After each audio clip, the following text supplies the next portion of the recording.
हम आपको वो खबर दिखाएंगे जिससे आपको ये पता चलेगा कि हमारे सिस्टम में झूठ की जंग लगी हुई है। हमारे सिस्टम को सेट करने का काम ब्यूरोक्रेसी का होता है, लेकिन इसी ब्यूरोक्रेसी में बहुत सारे ऐसे ब्लूपर्स हैं। पुणे में एक आईएएस प्रोबेशन पीरियड में ड्यूटी ज्वाइन करती हैं। ड्यूटी ज्वाइन करते ही अपनी प्राइवेट ऑडी कार में लाल बत्ती लगवा लेती हैं, वीआईपी नंबर ले लेती हैं, गाड़ी के पीछे लिखवाया जाता है महाराष्ट्र सरकार। और ये सब कुछ जब मीडिया के सामने आता है तो मामले में होती है जांच में पता चलता है कि आईएएस पूजा खेडकर ने ओबीसी कोटा के तहत नौकरी हासिल की। इसके साथ ही उन्होंने डिसेबिलिटी सर्टिफिकेट भी किसी प्राइवेट अस्पताल से लेकर लगा दिया। और पूजा खेडकर ने जो ओबीसी सर्टिफिकेट लगाया उसमें यह बताया कि वो नॉन क्रीमी लेयर से आती हैं, जबकि उनके पिता खुद एक सिविल सर्वेंट रह चुके हैं। हमारे देश में ओबीसी कम्युनिटी को सरकारी संस्थाओं और नौकरियों में 27% का रिजर्वेशन दिया जाता है, लेकिन इस रिजर्वेशन में एक कंडीशन होती है और कंडीशन ये है कि ओबीसी में क्रीमी लेयर से आने वालों को इसका लाभ नहीं मिलेगा। क्रीमी लेयर यानी कि जिनके माता पिता ग्रुप ए या फिर ग्रुप बी की सरकारी नौकरी में रहे हों या फिर उनकी इनकम 8 लाख सालाना से ज्यादा हो। यहां पर पूजा के मामले में सबसे बड़ी बात यह है कि पूजा खेडकर के मामले की जांच डीओपीटी यानी कि department of personal and training कर रही है। और जो ये जांच कर रही है कि क्या पूजा खेडकर नॉन क्रीमी लेयर से आती हैं या फिर नहीं। लेकिन डीओपीटी की ऑफिशियल साइट पर यह बताया गया कि पूजा की 7 प्रॉपर्टीज हैं जिनकी टोटल वैल्यू 17 करोड़ है। अब आप जरा सोचिए कि जो लोग ये जांच कर रहे हैं कि पूजा क्रीमी लेयर में आती हैं या फिर नहीं आती हैं, उन्हीं की वेबसाइट पर यह जानकारी दी गई। लेकिन यह कोई अकेला मामला नहीं है, इसमें और भी नाम शुमार है। आईएएस अभिषेक सिंह, इनका साल 2010 का बैच है। इनकी ऑल इंडिया रैंकिंग 94 रही। इनका कोटा जनरल लोकोमोटिव डिसेबिलिटी यहां दिखाया गया, यानी कि इन्हें लोकोमोटिव डिसेबिलिटी के तहत कोटा मिला। इसका मतलब यह है कि इन्हें बॉडी मूवमेंट्स करने में परेशानी होती है। लेकिन जब आप आईएएस अभिषेक सिंह का सोशल मीडिया अकाउंट देखेंगे तो ये फिल्मों में काम भी कर रहे हैं, गानों में डांस भी कर रहे हैं, जिम भी जाते हैं, वर्कआउट भी करते हैं और फिलहाल ये आईएएस से रिजाइन कर चुके हैं। दूसरा नाम है आसिफ के यूसुफ का। आईएएस हैं, बैच इनका 2020 का है और कोटा क्या है ईडब्ल्यूएस। इन्होंने ओबीसी एनसीएल सर्टिफिकेट लगाकर यह कोटा लिया। एनसीएल यानी कि नॉन क्रीमी लेयर। साल 2020 में जब यह जांच की गई तो यह पता चला कि इन्होंने फर्जी सर्टिफिकेट, फेक सर्टिफिकेट लगाया था। फिर है प्रियांशु खाती, आईएएस है, बैच 2021 का है, कोटा जनरल और ऑर्थोपेडिकली हैंडीकैप्ड इन्होंने अपने आप को बताया। यानी कि आईएएस में इनकी भर्ती ओएच यानी कि ऑर्थोपेडिकली हैंडीकैप्ड कोटा के तहत हुई है।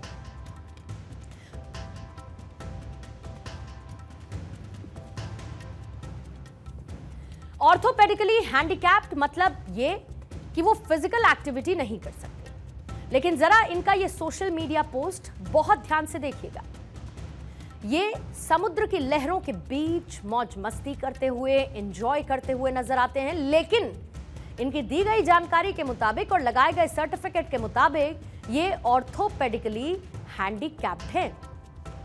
अब ये तस्वीर देखिए और ये कोटा देखिए। अब शायद एक ऑर्थोपेडिकली हैंडीकैप्ड के लिए ये एक सपना होगा जो प्रियांशु खाती की इस तस्वीर में नजर आता है। चौथा नाम है अनु बेनीवाल का।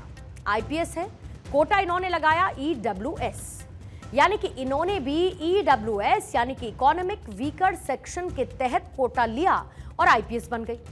लेकिन इनके पिता खुद एक आईपीएस ऑफिसर हैं और ध्यान से सुनिएगा, इनके पिता ने भी ईडब्ल्यूएस कोटा के तहत ही नौकरी पाई थी। अब अगला नाम है निकिता खंडेलवाल का, जो कि आईएएस है, बैच इनका 2014 का है, कोटा जनरल, लेकिन विजुअली इंपेयर्ड है, यानी कि इनको ठीक से दिखाई नहीं देता। आईएएस की नौकरी इन्होंने इसी कोटे के तहत पाई।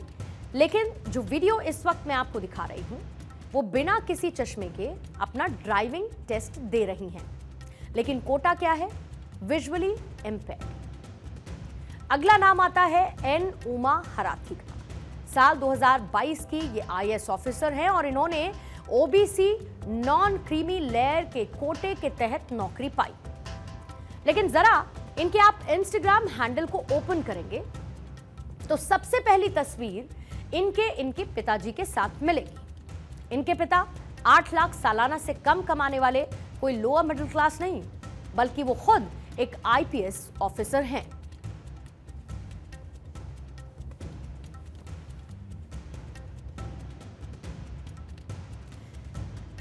तो कोटा है ईडब्ल्यूएस का, लेकिन सच क्या है कि इनके पिता खुद एक आईपीएस ऑफिसर हैं। ये जो तस्वीर इस वक्त देख रहे हैं आप सोचिए कि एक तरफ इन्होंने जो कोटा लगाया वैसा है नहीं, नौकरी पाई उसी कोटे के आधार पर, लेकिन तस्वीरें बेहिचक पोस्ट करती हैं जिसमें इनके पिता खुद एक आईपीएस ऑफिसर हैं। अब आप सोचिए कि कोटा ओबीएस एनसीएल का कैसे लग सकता है एन उमा हराथी का। अब अगली तस्वीर ज्योति की है। यूपीएससी 2021 के रिजल्ट में इनकी रैंक आई 432। नाम के आगे रैंक लिखी थी और रैंक के आगे लिखा था एससी कैटेगरी, यानी कि ज्योति ने एससी कैटेगरी के तहत यूपीएससी को क्लियर किया। लेकिन यहां पर गौर करने वाली बात यह है कि इनके पिता का नाम है सुरेश मिश्रा, जो कि एक सब इंस्पेक्टर हैं। और हां, ज्योति को बधाई देने वाले हर बैनर पोस्टर पर भी ज्योति मिश्रा ही लिखा हुआ है। ये उदाहरण नाम, तस्वीरें और डिटेल्स के साथ ये आपको इसीलिए बताना जरूरी है कि ये बिहाइंड द सीन्स समस्या है और कॉन्ट्रडिक्शंस कितने जबरदस्त हैं।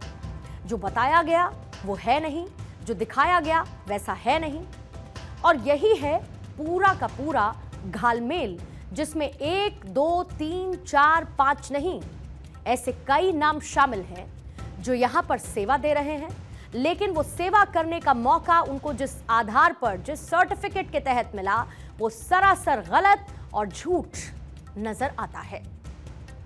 अब आप जरा सोचिए कि देश में चल क्या रहा है। अक्सर यह कहा जाता है कि देश ब्यूरोक्रेसी के कंधों पर चलता है, लेकिन आप सोचिए ब्यूरोक्रेसी में कितनी बड़ी चीटिंग चल रही है।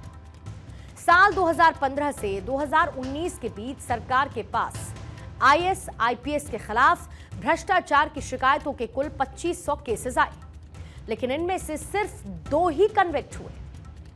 हम यहां पर यह नहीं कहते कि सभी आईएएस आईपीएस ऐसे होते हैं।